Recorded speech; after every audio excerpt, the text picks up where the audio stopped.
cette vidéo, je vais vous expliquer comment est-ce que vous pouvez faire l'inventaire du stock automatiquement dans les systèmes. La première des choses, c'est d'aller dans le menu gestion de l'inventaire et puis ajouter un inventaire. Vous cliquez. Une fois que vous cliquez, ça va vous amener ici. Alors, le système vous demande la date de débit, la date de fin et les locations. La date de débit, c'est la date de débit de votre campagne d'inventaire. On met par exemple ici, aujourd'hui, et puis la date de fin, vous dites combien ferait notre campagne d'inventaire, combien de jours ferait notre campagne d'inventaire. Et là, on peut me mettre que l'inventaire prendra fin demain, ou soit aussi aujourd'hui. On met les lignes où l'inventaire sera fait, ok, et puis je sauvegarde. Alors, nous avons notre campagne d'inventaire ouverte. Vous allez voir la date de débit, date de fin, statut de l'inventaire, ce qui est ouvert, les liens où l'inventaire aura lieu. On clique maintenant sur inventaire pour procéder à l'inventaire des chapitres. Donc là, nous sommes dans l'interface pour faire l'inventaire. Vous n'avez qu'à suivre les directives. Par exemple, charger tous les produits si vous voulez. C'est-à-dire, vous chargez tous les produits et vous allez commencer à checker un par un.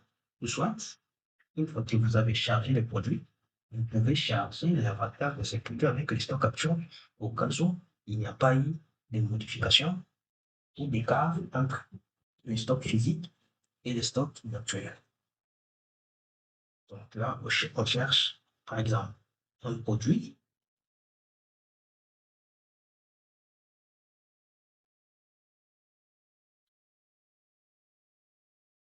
Voilà. On prend par exemple 8 PM, 1 litre. Nous allons prendre un autre produit.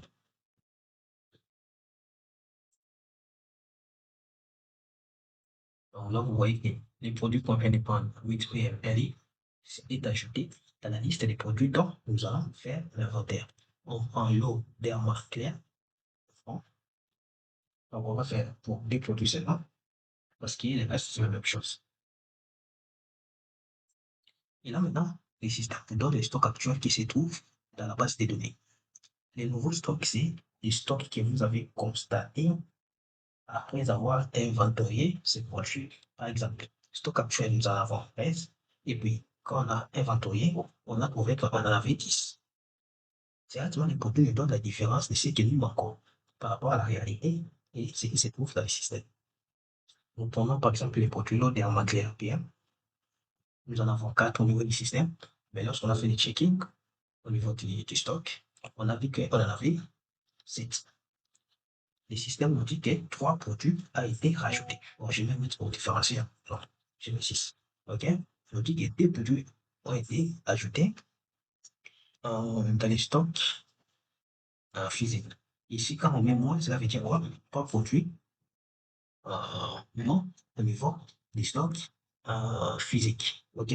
Maintenant, une fois que vous avez fait l'inventaire, vous vous êtes confronté de la manière dont vous voulez, c'est-à-dire vous avez confronté vos agents, ainsi de suite, pourquoi il y a des produits qui manquent et tout ça.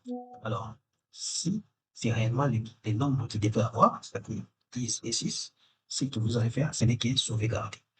Maintenant, quand vous sauvegardez l'inventaire comme ça va automatiquement modifier les stocks au niveau des produits. Et lorsque les gens vont commencer à vendre avec les systèmes, ils ne vont plus vendre avec les stocks de 13, de 14 et 4. Ils vont vendre avec les stocks de 10 et 6. Là, je sauvegarde. Le système est maintenant en train d'actualiser les stocks par rapport à ce que nous avons constaté lors de l'inventaire.